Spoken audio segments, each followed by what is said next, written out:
आगे बढ़ते हैं, आज की बड़ी स्टोरी की तरफ चलते हैं। NCCIA क्रैकडाउन कर रही है मुख्तलिफ गैम्बलिंग और ट्रेडिंग ऐप्स का पाकिस्तान में। ये ऐप्स जो आपको अचानक से और ओवरनाइट अमीर होने के ख्वाब दिखा रही हैं, आपकी सरमायाकारी को डबल करने की बातें कर रही हैं। बेसिकली ये बेटिंग या ये एक जुआ है। ये किस तरह सराहियत कर रहा है पाकिस्तान में, उसके क्रैकडाउन के लिए क्या किया जा रहा है, इस पर बात करते हैं। National cyber crime investigation agency यानी NCCIA ने यह तहैया किया है कि एक स्ट्रिक्ट क्रैकडाउन इल्लीगल गैम्बलिंग और ट्रेडिंग ऐप्स पे किया जाएगा। डजन्स ऐसे प्लेटफॉर्म्स हैं जिसमें कुछ का नाम अगर मैं लूँ तो Bet365, 1xBet, DafaBet, aviator games, क्यूटेक्स और इसके साथ साथ इन बहुत सारी ऐसी ऐप्स को अनलॉफुल या इल्लीगल करार दिया गया है। ये PTA को ये भी इंदिया दे दिया गया है कि इनको ब्लॉक किया जाए। इसके अलावा ये फेक रिजल्ट्स लोगों को दिखाती है, यानी अगर जो आपको अपनी स्क्रीन पर नज़र आ रहा है कि आपने इतने पैसे खर्च किए थे, इतने की सरमायाकारी की, देखें जी अब आप इतने जीत गए, this is all just playing with your mind. ये सारा का सारा एक आप आंखों का धोखा है, सिराब है, क्योंकि इन दी एंड आप अपनी तमाम सरमायाकारी या जितने भी पैसे आपने लगाए हैं वो आप गंवा देते हैं। इसके साथ साथ जो इन्फ्लुएंसर्स को बड़ी रकूम दी जाती हैं वो भी बग़ैर इन्वेस्टिगेशन दिए ऐसी ऐप्स को प्रमोट करते हैं और ये सिलसिला काफ़ी अरसे से चल रहा है। इसमें एक बहुत बड़ा मशहूर नाम डकी भाई की जो अरेस्ट है वो भी मंजर आम पे आई और वो केस भी कैसे आगे बढ़ा ये भी हम जानेंगे। सेवरल यूट्यूबर्स इस वक्त NCCIA के रडार के अंदर हैं कि ये भी एक तरह से, आपको याद होगा पाकिस्तान जब FATF की ग्रे लिस्ट में भी था तो टेरर फाइनेंसिंग की बात की जाती थी कि पैसे को गलत तरीके से उनके चैनल्स बने हुए थे। इस वक्त भी ये क्रैकडाउन किया जा रहा है कि इन यूट्यूबर्स को इन ऐप्स को प्रमोट करने के लिए कौन पैसे देता है, इनकी क्या डील्स होती हैं वगैरह वगैरह। आज हमारे साथ मौजूद है चौधरी अब्दुल रऊफ साहब, आप एडिशनल डायरेक्टर रावलपिंडी हैं, NCCIA के साथ मुंसलिक है। आइए उनसे जानते हैं कि ये क्रैकडाउन, ये स्ट्रिक्ट ऑपरेशन किस तरह आगे बढ़ रहा है। अस्सलाम वालेकुम साहब। वालेकुम सलाम, कैसी हैं मैम? ठीक है अल्हम्दुलिल्लाह। अब्दुल रऊफ साहब, मुझे बताइएगा कि पाकिस्तान के इतने सख्त कवानीन हैं जुए के, गैम्बलिंग के, बेटिंग के ख़िलाफ़, इसके बावजूद ये ऐप्स इतनी तेज़ी से सराहियत कैसे कर गई? और बहुत सारे लोगों का सवाल है कि ये आज की बात तो नहीं है, ये यूट्यूबर्स, ये इन्फ्लुएंसर्स बड़े अरसे से इनको प्रमोट करते रहे हैं, तो इतने अरसे तक इनके ऊपर कोई कार्रवाई, कोई नोटिस इनका क्यों नहीं लिया गया? और इस बारे में भी थोड़ी रोशनी डालिएगा कि अगर इस तरह की कोई भी वेबसाइट, क्या कोई भी शख्स कोई भी ऐप बना के उसको पाकिस्तान में प्रमोट कर सकता है? क्या उसका कोई प्रोटोकॉल, उसका कोई परमिशन, कोई इजाज़त, कोई SOPs उनको फॉलो नहीं करने पड़ते क्या? इसमें मैं सबसे पहले बता दूं कि इसमें जो हज़ारों नौजवान इस धंधे में फंस चुके हैं बड़े बुरे तरीके से, जो ट्रेडिंग का हो गया, इसके अलावा गैम्बलिंग का। तो इसमें ये है कि हमारे पास जो साइबर क्राइम रिपोर्टिंग सेंटर्स हैं 15 बने हुए हैं, उसमें हमारा NCCIA का हेल्पलाइन है जिसमें आप 1799 और complaint@ncca.gov.p उस पर आप कंप्लेंट कर सकते हैं, क्योंकि ये अदारा जो है कंप्लेंट बेस्ड है।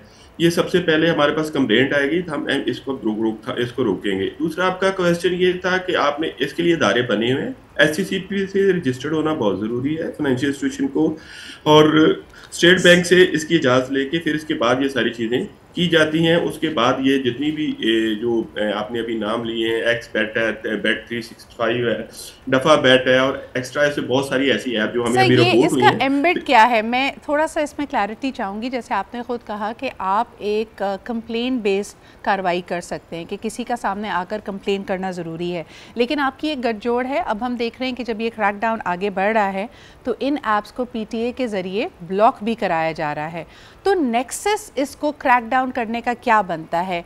कहाँ से कार्रवाई शुरू होती है और आपकी क्या एक अंडरस्टैंडिंग है PTA और FIA के साथ? ये ज़रा इस पर रोशनी डालिएगा। इसमें देखिए, हमारे पास जब कंप्लेंट आती है तो हम प्रॉपर उसको चेक करते हैं, क्या ये ऐप है जो जिस फ्रॉड कर रही है, ट्रेडिंग कर रही है, क्या रजिस्टर्ड है कि नहीं। मोस्टली 99% जो अनरजिस्टर्ड वर्जन है, जो SCCP रजिस्टर्ड नहीं है। तकरीबन हमने 55 के करीब जो ऐप्स हैं और जो वेब बेस्ड एप्लीकेशन है, हमने PTA को ब्लॉकिंग के लिए लिखी है ताकि इसको प्रॉपर ब्लॉक कर दिया जाए। जो नौजवान हैं फंसे हुए धंधों में वो निकल जाए ताकि प्रॉपर तरीके से वो अपनी चीज़ों को कर सके। और दूसरा इसमें ये है कि सबसे पहले अगर इसमें आप फंस जाते हैं तो आपको फौरी चाहिए कि आप बैंक जिसमें पैसे जा रहे हैं वहाँ उसको स्टॉपेज कराएं, NCCIA को रिपोर्ट करें पीटीए का पोर्टल उनके लिए भी ओपन है, हमारे पास भी रिपोर्ट करें, हम फौरी तौर पे उस ऐप को ब्लॉक करें ताकि ज्यादा नुकसान ना हो सके, इनिशियल लेवल से उसे क्रैक डाउन बिल्कुल सही। अब्दुल रऊफ साहब, अभी तक जिन वेबसाइट्स को, जिन ऐप्स को आपने खुद भी उनकी निशानदेही की कि कहा गया है कि ये इलीगल हैं और उनको स्टॉप किया, मैं जानना चाहूँगी कि इसके ताने बाने कहाँ से बनते हैं? क्या ये पाकिस्तानी ऐप्स हैं?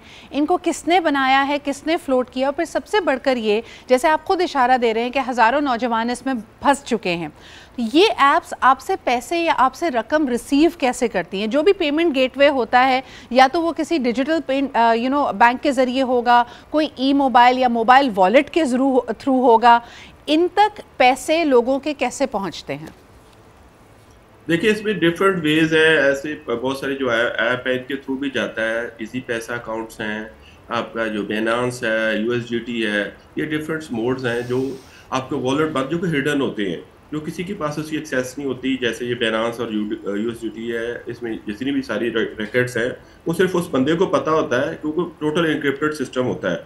और जो ऐप्स है ये तो आप रजिस्टर्ड होती हैं डिफरेंट प्लेटफॉर्म्स पे, जो बाहर रजिस्टर्ड करते हैं लोग, और उसके बाद इसको अपने जो कमर्शलाइज करने के लिए डिफरेंट अपनी एड्स लगाते हैं, उसके बाद वो जो इन्फ्लुएंसर है वो आगे इन चीज़ों को फॉरवर्ड करता है, अपने वो टिकटॉक अकाउंट पे आके बताता है कि आप ये करें, और लोग उस पर तशहीर देते हैं, लोग उसको देखते हैं कि कितना आसान काम है पैसे कमाना। तो वो जो ट्रेडिंग के चक्कर झांसे में आ जाते हैं, तो उसमें ये चीज़ें इसी तरह कर रहे हैं कि वो काफ़ी जो है कॉम्प्लिकेशन आ रही है हमें भी इसमें ट्रेसिंग में। जब तक बंदा प्रॉपर पकड़ा नहीं जाता, उसका वॉलेट हमारे पास नहीं आ जाता, तब तक ट्रेस हमें नहीं मिलती। अच्छा, मुझे ये बताइए कि जिन इन्फ्लुएंसर्स को हिरासत में लिया गया है, कई इन्फ्लुएंसर्स ऑनलाइन ये बात करते नज़र आते हैं कि जी अगर मैं पाकिस्तान में कदम भी रखा मुझे तो एयरपोर्ट से ही अरेस्ट कर लिया जाएगा। कुछ के नाम हमने लिए जो अभी ज़ेर हिरासत हैं और उन पे केसेस चल रहे हैं। मुझे ये बताइएगा कि इनको किस ज़ुमरे पे, इन पे क्या दफ़ा आयद होती है? क्योंकि हम देखते हैं और इस बात से कतई नज़र नहीं हुआ जा सकता कि हर इन्फ्लुएंसर की ये ज़िम्मेदारी होती है, ये इखलाकी ज़िम्मेदारी होती है कि वो जिन चीज़ों को भी प्रमोट कर रहा है उसको पता हो कि इसके क्या नताइज हो सकते हैं। लेकिन कई दफ़ा हम ये देखते हैं कि लोगों के पास कंप्लीट इन्फॉर्मेशन नहीं होती, जैसे हज़ारों नौजवान इनके चुंगल में फंसे। क्या हम ये बेनिफिट ऑफ डाउट दे सकते हैं कि ये इन्फ्लुएंसर भी ज़ाहिरी तौर पे समझ रहा है कि एक ऐप है, फाइनेंस रिलेटेड ऐप है या सरमायाकारी की ऐप है, और उसको ये ख्वाब दिखाया गया कि देखिए जी ये एक प्रॉपर ऑर्गेनाइजेशन है, और इसी झांसे में आकर जिस तरह एक प्रमोशन का उसके साथ कॉन्ट्रैक्ट किया गया, क्या वो ये प्ली कर सकता है कि उसकी नॉलेज में ही नहीं था कि ये सब एक स्कैम है? बिल्कुल, बिल्कुल इसमें हो सकता है। देखें, जो आपने लॉ की बात की, हमारे पास पैका में फ्रॉड का एलिमेंट है, एएमएल है, एंटी मनी लॉन्ड्रिंग है, जो ट्रांजैक्शन इतनी बड़ी-बड़ी ह्यूज किस्म की होती हैं, तो उसपे वो लगेगा। और जो इन्फ्लुएंसर बाहर डर रहे हैं, अगर उन्होंने कुछ नहीं किया, कोई ऐसी इल्लीगल एक्टिविटी नहीं है, उनके पास अपने अकाउंट की प्रॉपर डिटेल्स है, ये पैसे कहाँ से आए, कैसे कमाए, तो उस पे तो एफआई साइबर क्राइम एनसीसीआई उनको कुछ नहीं कहेगा। तो प्रॉपर आपके आके इंक्वायरी जो अपनी ज्वाइन करें और प्रॉपर जस्टिफिकेशन दें कि कहाँ से अमाउंट आपके अकाउंट में आई, अगर उनके पास एविडेंस आ चुके हैं। क्योंकि वो लाहौर का केस है, मैं इधर पिंडी जोन को देख रहा हूँ, तो डिटेल ज़्यादा वो हमारे जो डायरेक्टर है वो बता सकते हैं। लेकिन ये साइबर क्राइम में एएमएल भी आ चुका है, और आपके पास जो है, हमारे पास जो इसमें जो इलेक्ट्रॉनिक फ्रॉड का एलिमेंट भी हमारे पास मौजूद है, फॉर्जरी भी होता है। अब्दुल रऊफ साहब, लगभग कितना अमाउंट, क्योंकि हम देख रहे थे कि इसके ऊपर फाइनेंस मिनिस्टर साहब ने भी निशानदेही की है कि 10 से 15% पाकिस्तानी अवाम ई कॉमर्स में मुलव्वस है, यानी मुलव्वस क्या, उसको इसका इस्तेमाल करती है। और साथ साथ हम ये भी देख सकते हैं कि स्कैम्स की कुछ तखमीना लगाया गया है, अरबों रुपए की बात की जाती है जो स्कैम के ज़रिए लोग खो जाते हैं उनके, और ये वो हैं जो सिर्फ रिपोर्टेड क्राइम है। आपके अंदाजे के मुताबिक ये स्कैमर्स, ये ट्रेडिंग वेबसाइट्स, ये गैम्बलिंग साइट्स पाकिस्तानी नौजवानों को, यानी अगर आप फाइनेंशियली बात करें, कितना नुकसान पहुंचा चुकी हैं?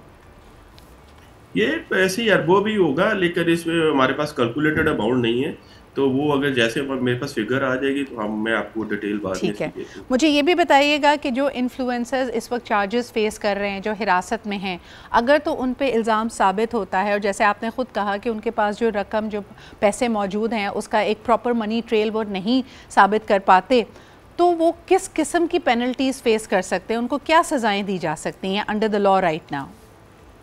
उसमें क्लैरिटी है इसमें, वो जो भी सेक्शन ऑफ लॉ उनके एफआईआर में ड्राफ्ट हैं, और हर एक की अपनी अपनी है, किसी की 3 साल है, किसी की 7 साल है, किसी की 10 साल है, उस सजाएं उसमें दी गई हैं हमारे पैका जो अमेंडमेंट 2025 आया। ठीक है अब्दुल रऊफ उसी के साहब, एक मुताबिक बड़ा एज पर अहम लॉ। सवाल है मेरा, और ये मैं इसलिए कर रही हूँ क्योंकि ये लोगों के लिए बहुत अहम है। आपने खुद कहा कि बहुत सारे नौजवान इसके चुंगल में फंसे हुए हैं। कई लोग रिपोर्ट करने से इसलिए भी डरेंगे क्योंकि वो इस वक्त इन्फ्लुएंसर्स को ज़ेरे हिरासत देख रहे हैं। हमारे यहाँ जो एक जनरल अभाम पाया जाता है, फियर फैक्टर है अवाम में, कि अगर इसके ऊपर कार्रवाई हो रही है तो अगर मैंने अपना स्कैम भी रिपोर्ट किया, अगर मैंने बताया भी कि मेरे साथ प्रॉब्लम हुई है और मैंने अपनी रकम गंवाई है, तो वो इस खौफ में है कि कहीं वो भी तो ज़ेरे हिरासत नहीं आ जाएंगे, उनको भी तो पूछगछ नहीं की जाएगी, उनको किसी किस्म के कानूनी प्रॉब्लम्स में नहीं फंसना है। तो आप उनको क्या कहेंगे? नहीं, उसमें देखें, अगर तो उन्होंने ऐसा कुछ नहीं किया कि उनके रिलेटेड कोई जो सिर्फ उन्होंने इन्वेस्टमेंट ही की है और उसके बाद उनके इन्वेस्टमेंट जो ट्रेडिंग के थ्रू वो लेके भाग गया है जो आगे वाला बंदा था नेक्स्ट, तो वो फौरी रिपोर्ट करें एनसीसीआईए में, हेल्पलाइन पे कॉल करें। हमारा जो कंप्लेंट सिस्टम दिया हुआ है, पूरा फॉर्म है, उसको फिल करें, या विजिट करें, नियर जो उसका है विजिट करें और प्रॉपर आगे कंप्लेंट करें। उसमें घबराने की जरूरत नहीं है, हम प्रॉपर उसको एंटरटेन करेंगे उसकी कंप्लेंट को, और उसको जो भी एज पर लॉ उसकी कोशिश करेंगे। बहुत शुक्रिया, ये बहुत अहम पैगाम था उन तमाम लोगों के लिए जो ऑलरेडी विक्टिम हैं, और अगर आपको इसका नुकसान हुआ है तो प्लीज़ घबराएं नहीं। तमाम जो इदारे हैं, जो हमारी लॉ इन्फोर्समेंट एजेंसीज़ हैं, वो आपके साथ हैं, आपको इंसाफ मिलेगा। और गलत को गलत कहना पहला कदम होता है उसको सही करने के लिए। बहुत शुक्रिया हमारे साथ मौजूद होने के लिए। एक छोटा सा ब्रेक लेते हैं, विल बी राइट बैक।